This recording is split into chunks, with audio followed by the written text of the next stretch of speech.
Before we unlock the future, we must find the keys to the past. I'm Leonard Nimoy. Join me and open the door to ancient mysteries beginning now.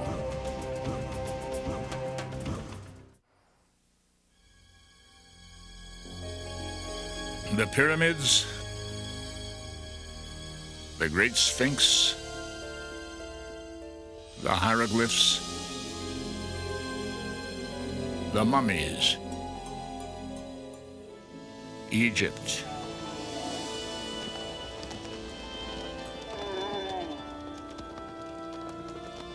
A powerful ancient civilization flourished here, and its people gave thanks to their many gods for their environment. The Nile provided the necessities of life, while the desert offered protection. During much of its development, ancient Egypt was stable, leaving time to create, to prosper, and time to question the existence of man. The Great Pyramids of ancient Egypt are recognizable throughout the world. These fascinating treasures are the tangible links to the secrets from long ago, and through them, the ancient Egyptian is revealed.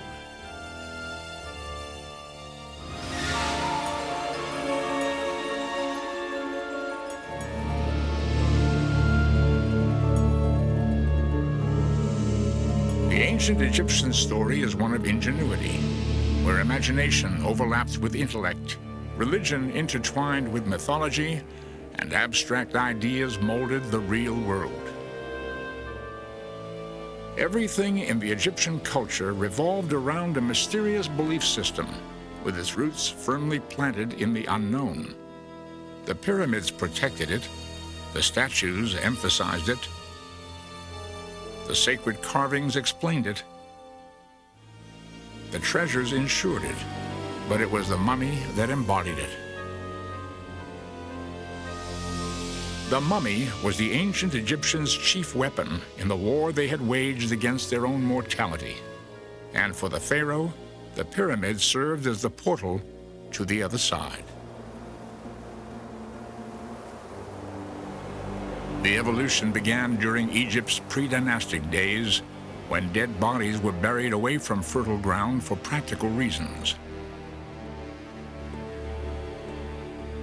In the earliest burials, there was no attempt at artificial preservation. The body was simply hunched up and laid in a shallow pit of sand. The natural drying effects of the desert sand against the skin resulted in a well-preserved human form. A human form that would last thousands of years, unless outside forces interfered. When you're in a country where you're burying people mostly in shallow graves in sand, which are easy to dig up. You have wild animals who come to look for a snack in the necropolis.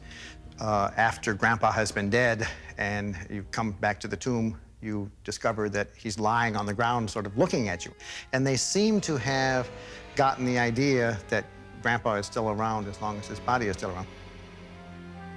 The ancient Egyptians embraced the natural preservation process by first trying to explain it, and then by trying to emulate it. Here is where funerary preparation began. Attempts were being made to preserve the body from the very beginning of what we call the dynastic period, going back to about 3000 BC, because fragments of bodies have been found that have been carefully wrapped, and it would seem that in those early days they had no conception of what exactly happened to a body after burial, and so they thought that by wrapping it up carefully they might actually preserve it. Early experiments at preservation failed. The secret of natural mummification was dehydration, caused by a combination of sun and sand against the skin. But when the body was covered, it no longer dried out, so it decomposed. The ancients realized they were actually destroying what they were trying to protect. It was then they began to develop the process of artificial mummification. They believed, once dead, a person would split into separate parts. The first being the physical body, the second, the person's spiritual double, or the Ka, and the third, the deceased's personality, known as the Ba, which is often depicted in ancient relief as a human-headed bird. When these somewhat more formless parts of you recognized your original outline, boom, they came back in, having found this template, and that allowed that final transformation to take place, this final kind of resurrection on the other side of death. This final transformation enabled the reunited Ba and Ka to become what the ancient Egyptians called an Ak, a glorified being of light. For the ancients, mummification was essential for the dead to complete this final transformation. They hoped to preserve the physical body through the artificial process, and they hoped to preserve the spiritual aspects through prayers and offerings. If everything was done correctly, they believed a person could live forever.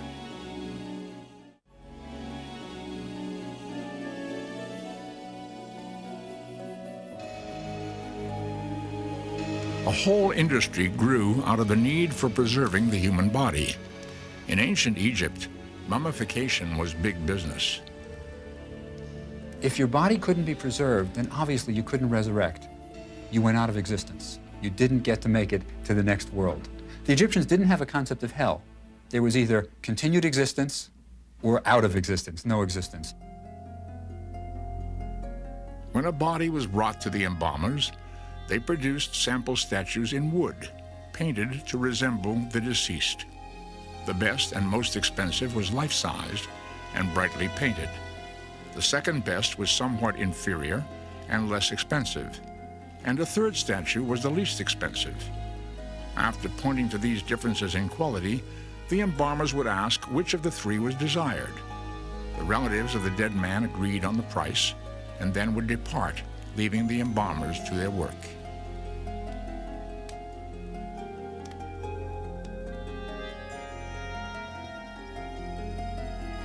The embalmer's shop was known as the Tent of Purification. It was there that the most elaborate process of mummification was performed.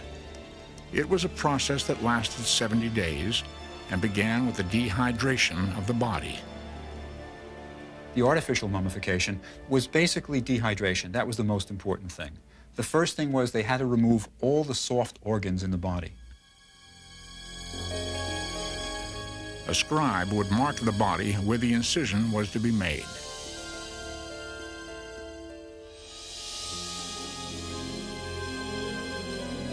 Then the one called the slitter cuts the flesh with an Ethiopian stone and at once takes to flight, while those present set out after him, pelting him with stones, heaping curses on him.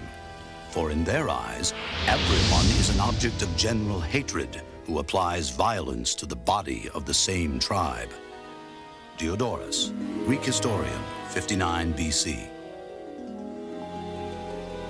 The embalmers, who were highly regarded in Egyptian society, gathered around the corpse. Then one of the men would thrust his hand into the open wound.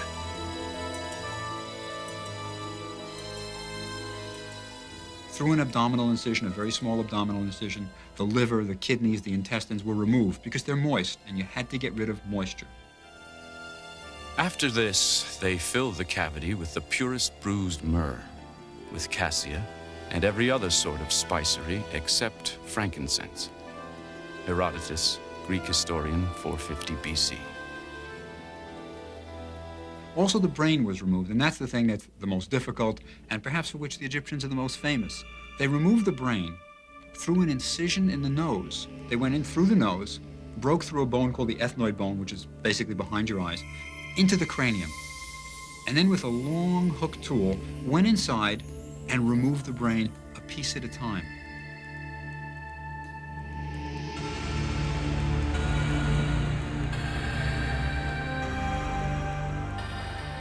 So for 35 days, after the organs are removed, the body stays in this natron, which is a dehydrating agent. It's found naturally in Egypt. It's basically baking soda and table salt. Then the remainder of the ritual is performed. Along with the physical mummification came the spiritual aspect, the religious aspect. While the embalmers were the technicians, there were also, of course, a host of priests who officiated at this mummification service with the rituals. In strange costumes, priests whispered spells to ensure the safe transition of the dead to the other side. O sweet-smelling soul of the great god, thou dost contain such odor that thy face shall neither change nor perish.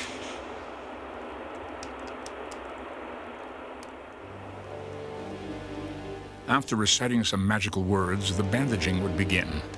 The dehydrated body was covered in a mixture of oils and spices. Then, a protective coating was applied to prevent moisture. Early travelers to Egypt thought this substance was mummia, an oily material found in Persia. From this misconception comes the word mummy. Incantations accompanied that part of the process as well.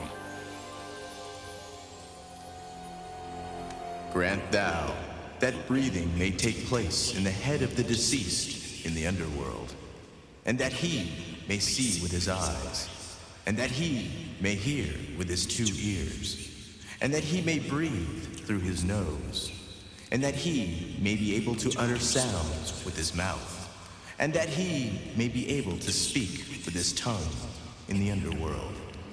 Ancient Egyptian spell. The mummy was a result of the ancient Egyptians' mythology. Osiris, the king of the dead, was known as the first of the Westerners. It was the legendary rebirth of his body that gave rise to a belief in life after death. Osiris became the symbol of resurrection. There is a lot of difference in how, during certain periods or within certain social classes, they would manifest that belief. But that is the belief which is the most important, the belief in life after death. This is held true by all of the population, really through all periods of Egyptian religion. Another very important common feature is the importance of the sun, the solar cults. This gave the Egyptians the guarantee and the hope that they would always be reborn, just to link their own psyches with the solar cycle. In the depths of the night, the sun would somehow join with Osiris, with the power of rejuvenation, receive the power of rebirth, and be able to proceed through the underworld, conquering all the dangers that it met, and rise again to life in the morning. The ancient Egyptians' concept of the afterlife for a human being was much the same thing. The body had to overcome the same dangers that the sun did. It was a process that the person had to go through every day. And that's why you needed a mummy, because the mummy was to the individual dead person like the cosmic mummy of Osiris was to the sun.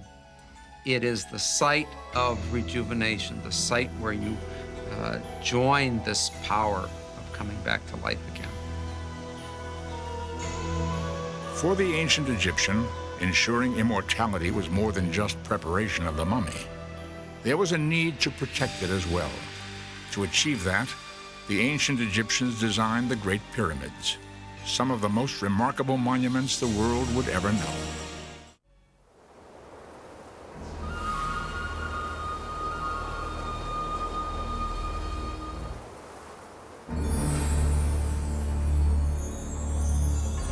They are the last of the 7 wonders of the world to remain. They are the enduring symbols that illuminate the pages of history. They are the Pyramids of Giza. They have been contemporaries of lost empires.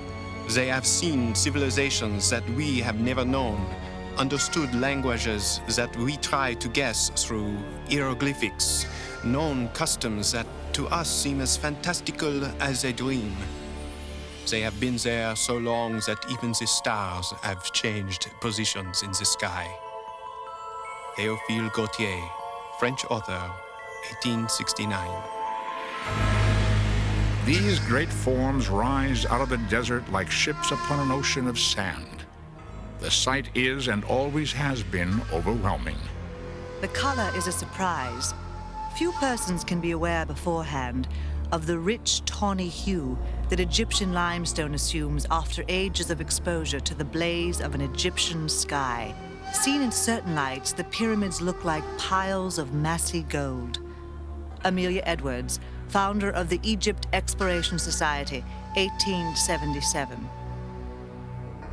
The pyramids of Giza seem to have cast a spell that even science cannot break. For many, it's impossible to imagine man having the ability to produce such imposing, innovative, and exquisitely designed structures. In fact, so impossible that even aliens have been credited with their construction. Yet these monuments were created by human beings.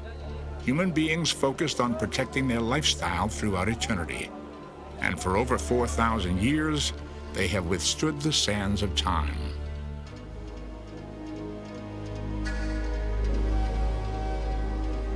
The pyramids of Giza were the tombs of kings.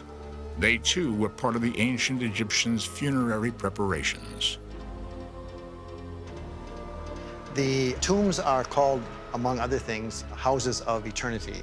And so since they were very aware that they were going to live longer dead than they were going to live alive on Earth, they wanted to perpetuate their existence. And so whether it's a pyramid tomb or whether it's a mastaba tomb or whether it's a rock-cut tomb or whether it's a shallow pit in the desert, the Egyptians wanted to have their life and take their life with them.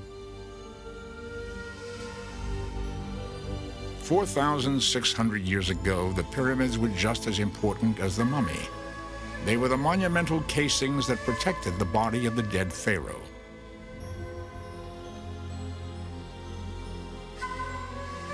Pyramids represent the culmination of the many grand ideas that developed over a period of hundreds of years. There is something curious about them, these famous pyramids. The more one looks at them, the bigger they become. Gustave Flaubert, Traveler in Egypt, 1849. Throughout history, these massive mounds have been credited with mysterious and magical capabilities. Yet, if the pyramids of Giza truly possess special powers, it is thanks to man's imagination, not some otherworldly force. It was the ancient Egyptians' desperate search for answers that caused them to find meaning in everything, including a pointed pile of stone. Nobody wakes up one day and says, ooh, the pyramid has a magical shape, it's going to have tremendous powers. It's really an architectural development that happened over several hundred years. Tombs went from simple sand burials to structures known as mastabas. Mastaba, of course, is the Arabic word for bench because they're flat and they look like brownies or pieces of cake. They look like the benches outside the modern village houses. It's a rectangular structure. It looks like a house. In fact, it was referred to as a house or house of eternity in ancient Egypt.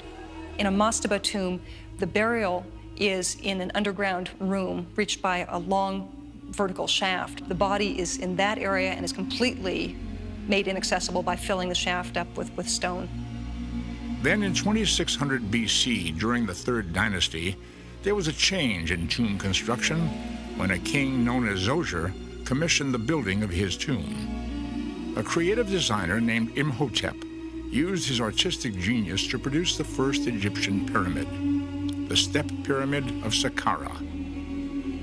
Imhotep planned the placement of mastaba on top of mastaba. The result? A multi-tiered structure that the ancients would later give significance. The pyramid shape was just a way to get something really high. In any sort of pre-industrial society, if you want to build something that's really tall and you don't have steel skeletons, framework, you have to just sort of pile stuff up, and it sort of naturally takes this kind of lump form. It was simply stability that seems to have been the key for opening the door to designing such massive structures. Scholars believe this understanding was part of the evolution of man's ideas concerning construction. They claim that is the reason pyramids are found throughout the world. The ancients linked magical powers to the shape of the pyramid. The mound design was symbolic of the mysterious origins of life itself. The Egyptians believed that this universe began with a mound which rose from the waters of chaos. That idea came from the annual inundation of Egypt when, as it was receding, mounds rose above. You had water all around them. According to legend, a lotus grew out of the primordial mound, and from that lotus emerged the sun god, and from the sun god, all creation. The pyramid for the ancient Egyptians is, in a sense, nothing more than that little mound of earth that you make around a seed. The mummy of the king lying in the depths of the pyramid is like a seed waiting to come to life again. And the pyramid itself is, in a sense, the mound of earth that gives it the potentiality to come to life again. The step pyramid set a new standard of tomb style for the Egyptian pharaoh, but for 200 years it would continually be improved. The end result, one of the 7 wonders of the world, the Pyramids of Giza.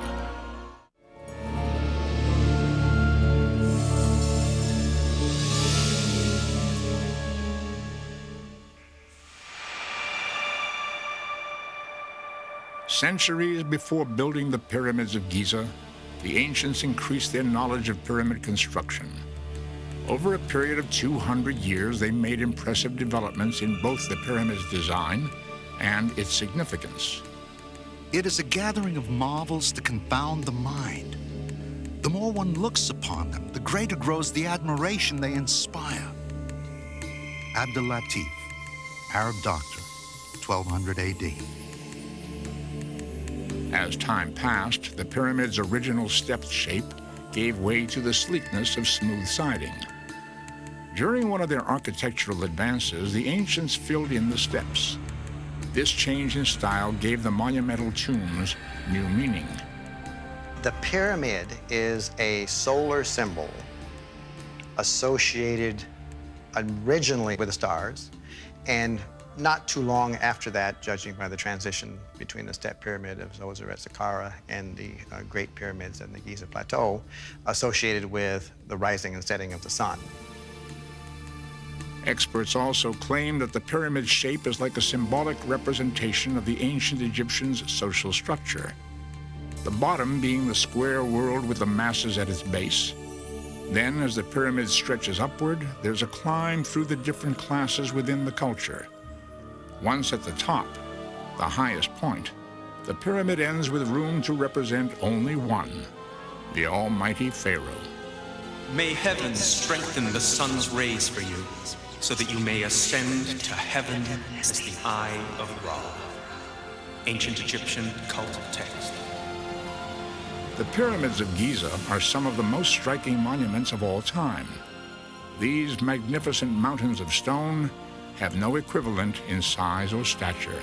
They are the stunning reminders of a long-lost world where fear and hope inspired man to create on a grand scale. They were constructed early in Egyptian history during the 4th dynasty, a period within the Old Kingdom dating back to around 2500 BC. They were built when perhaps the ancients' techniques for pyramid construction were at their finest, and eventually they became known for the 3 kings that had them built. The smallest of the 3 was named after Menkaure, whom the Greeks called Mycerinus. The middle one, the one with a battered upper casing, belonged to Khafra, whom the Greeks called Khephren, the father of Menkaure. And then there's the Great Pyramid, the Pyramid of Khufu, whom the Greeks called Cheops, the father of Khephren and grandfather of Menkaure. Together, they form an awe-inspiring chain. Like man-made towers, they loom high above. Throughout the centuries, many travelers have insisted upon climbing one of the 3 staircases to try to capture their magic, if only for one moment. It was as if one had been snatched up for an instant to some vast height overlooking the plains of time, and it seemed 2 centuries mapped out beneath one's feet. Amelia Edwards, founder of the Egypt Exploration Society, 1877. These man-made monuments were designed to last for eternity, And so far, that's exactly what they've done. Even Napoleon recognized the importance of the pyramids on an expedition in Egypt in 1798.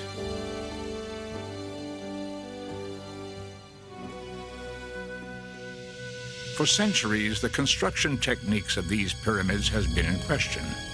They would be considered an engineering feat for any time, but most especially for ancient man. It's difficult to imagine the ancient Egyptians calculating their measurements so precisely, but somehow that's exactly what they did.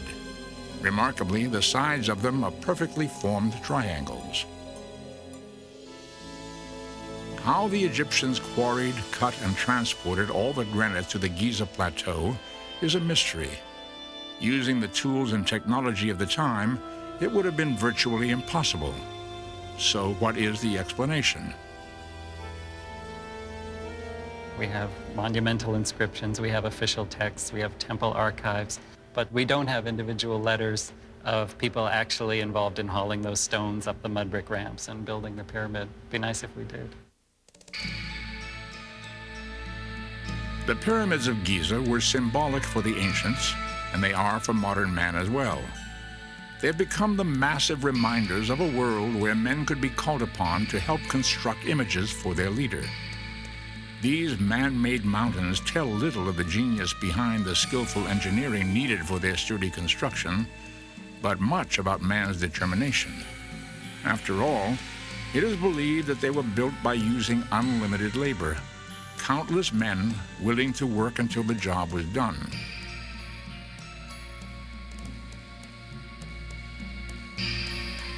The theories of just how they were constructed vary. Some experts believe laborers harnessed to sledges dragged the blocks of stone over a damp layer of silt so the sledges could slide. They would then continue this process slowly, moving up the sides with the use of ramps until the pyramid grew to the level desired. Other experts believe the ancients built a coiled ramp with platforms to surround the pyramid, which enabled teams of men to place the heavy stones into position. Perhaps even more mind-boggling than the question of how the pyramids were built is the question of who built them. Throughout the ages, slaves have been credited with their construction, but Egyptologists believe otherwise.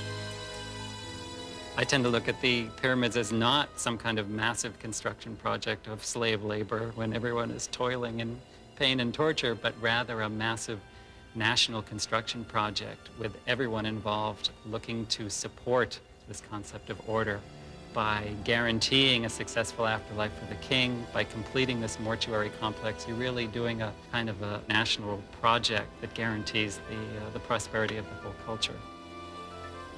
They were sort of like giant WPA projects, particularly during periods when the Nile overflowed its banks.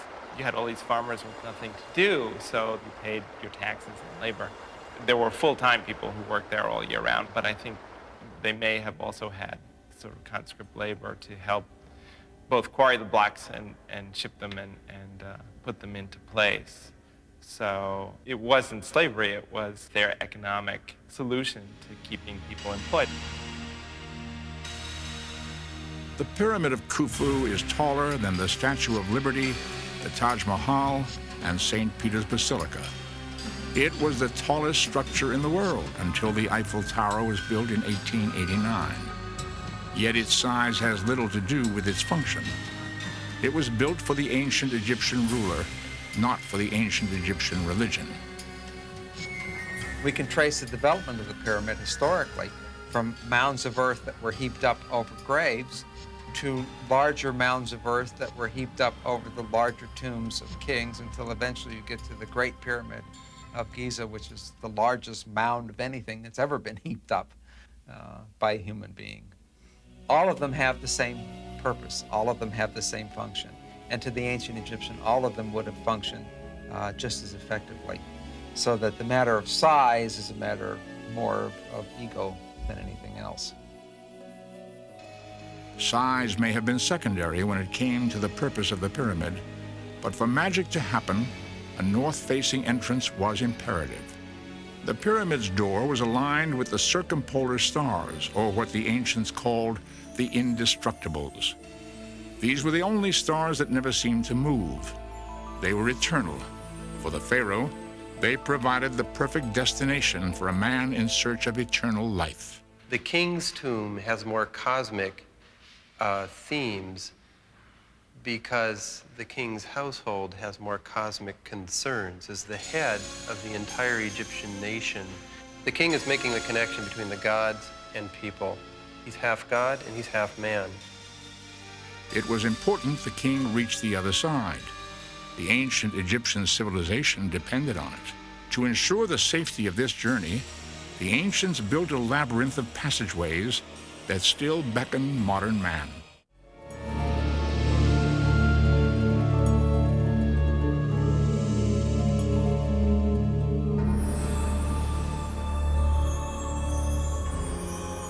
For the ancient Egyptian, the ruling pharaoh was half god, half man.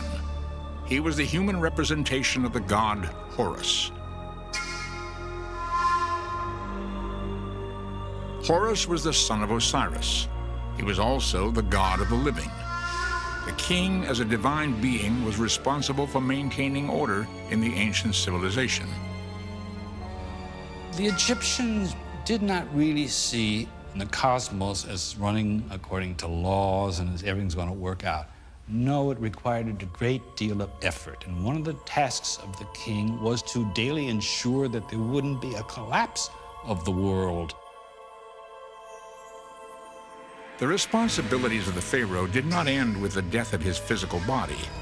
Once dead, the king made a transformation. He changed from Horus into Osiris.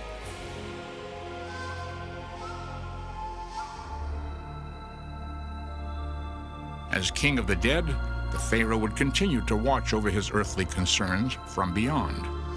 To prevent chaos, he had to reach the other side. The pyramids, both inside and out, were constructed with that in mind.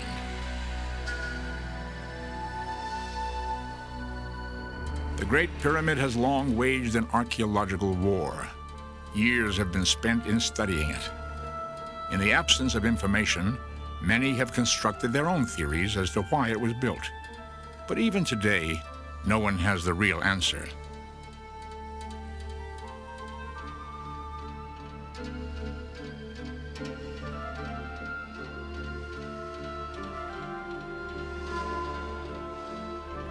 In the Great Pyramid of Khufu, the entrance passageway points to the circumpolar stars as it slopes down a long tunnel, only 4 feet wide and a little over 3 feet high. This passageway seems airless and never-ending. Yet after a downwards climb of 320 feet, this underground shaft gives way to the gloominess of an unfinished room. There is no place in the world that is deeper in the bowels of the bedrock, danker and darker than the chambers underneath the large pyramids. If you're under there at high noon, you're as separated from the world of sunlight as you can possibly be. So in that sense, the inner chambers and passages of the pyramid are very Earth-like.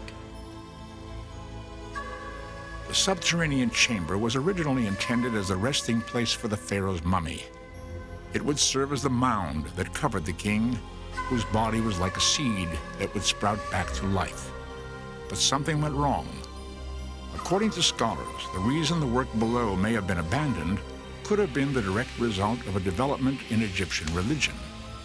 They claim it was during the construction of this pyramid when the king decided that his mummy had to be buried not just in a tomb, but in a stone sarcophagus within that tomb. The sarcophagus was called Possessor of Life, Neb-Ankh.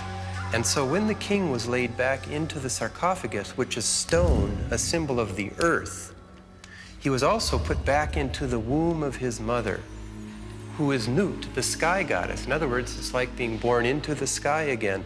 So very clearly for the Egyptians, they were saying that the womb and the tomb are identical. at this level of kingship when you're dealing with these cosmic principles. So when the king survived death, he was reborn into the sky, as well as being reborn in the underworld, in the domain of Osiris. All these ideas were blended in Egyptian worldview without any sense of contradiction. The stone sarcophagus was one more way to ensure the pharaoh's safe passage to the other side. But in the case of the Great Pyramid, it presented a problem. This large, heavy object would not fit through the descending passageway in order to get into the tomb chamber.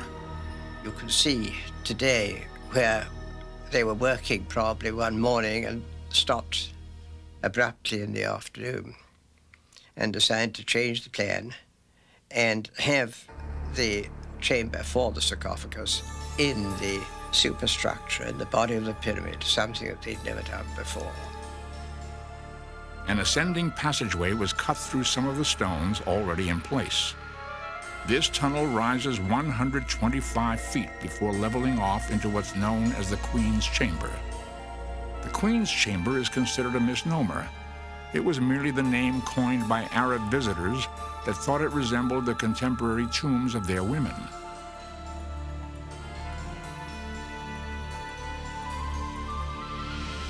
Interestingly, the Queen's Chamber, like the subterranean chamber, was also left unfinished. Once again, the sarcophagus is thought to have been the reason. Some experts believe it was not completed in time, so the ancient workers built on. What a gloomy, forbidding place.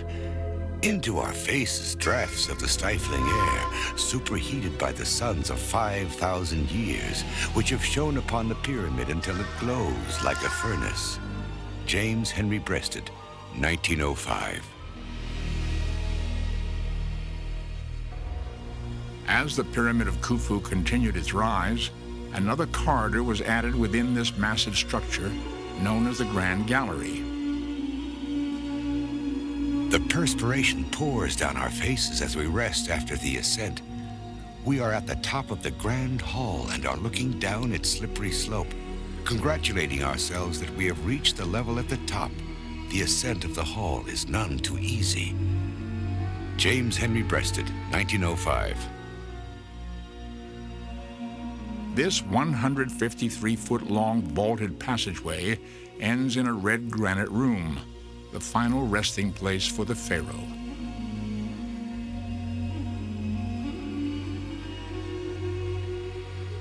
At the far end of the chamber is the red granite sarcophagus of the ancient king for whom the Great Pyramid was built. It measures over 7 feet in length and a little over 3 feet in width. Here is supposed to have slept one of the greatest rulers of the earth, the king of the then greatest kingdom of the world, the proud mortal for which this mighty structure was raised.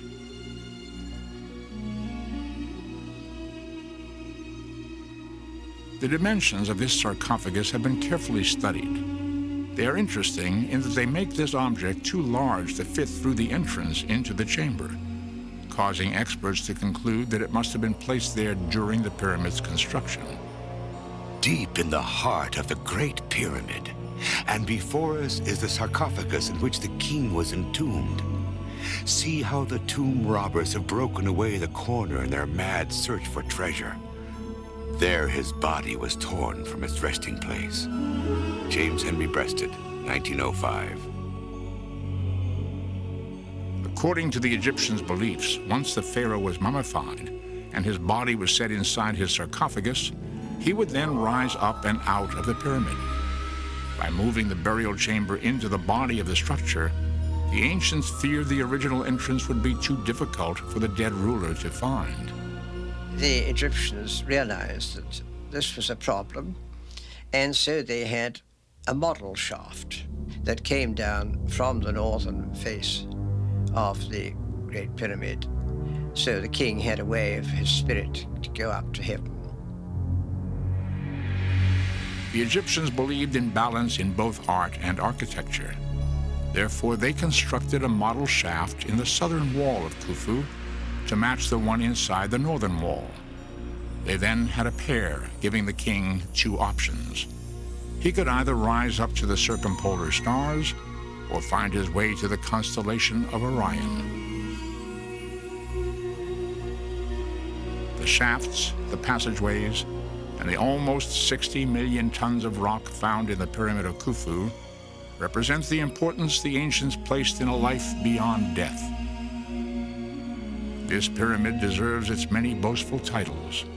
After all, it is by far one of the grandest monuments ever designed by man. It's strange, but it seems as if time began somewhere within its stone frame. We scrambled about a good deal in this mountain and came out glad to have seen the wonderful interior, but welcoming the burst of white light and the pure air, as if we were being born again. To remain long in that gulf of mortality is to experience something of the mystery of death. Charles Dudley Warner, 1884.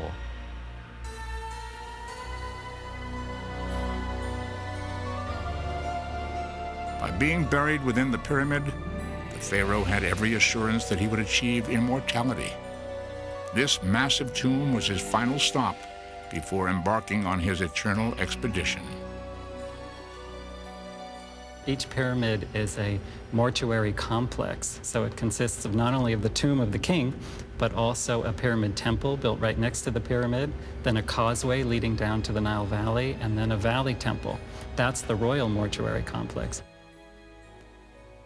The whole thing was a kind of port authority for the journey into the afterlife. Instead of taking a Greyhound bus, you were taking whatever cosmic ship you needed to travel with the sun god, to go to the imperishable stars, to go to the various destinations of the king in the afterlife. And in fact, in the case of the Khufu Pyramid Complex, you had great boat pits where they actually buried real boats. In 1954, workmen intent on clearing rubble from the base of the Great Pyramid found a wall that covered a 12-foot deep pit. Sealed inside this pit was wood from trees found only in Lebanon. There were 1,204 pieces in all, and they had been undisturbed since the time of Khufu. It took 16 years for archaeologists to remove and then reassemble all the fragments. The end result was a 143-foot boat that could actually float on water. Many scholars believe that this boat was somehow involved in Khufu's funeral. They're not quite sure exactly how it was used, but claim that it possibly carried the king's treasures that at one time were buried along with him inside of the pyramid.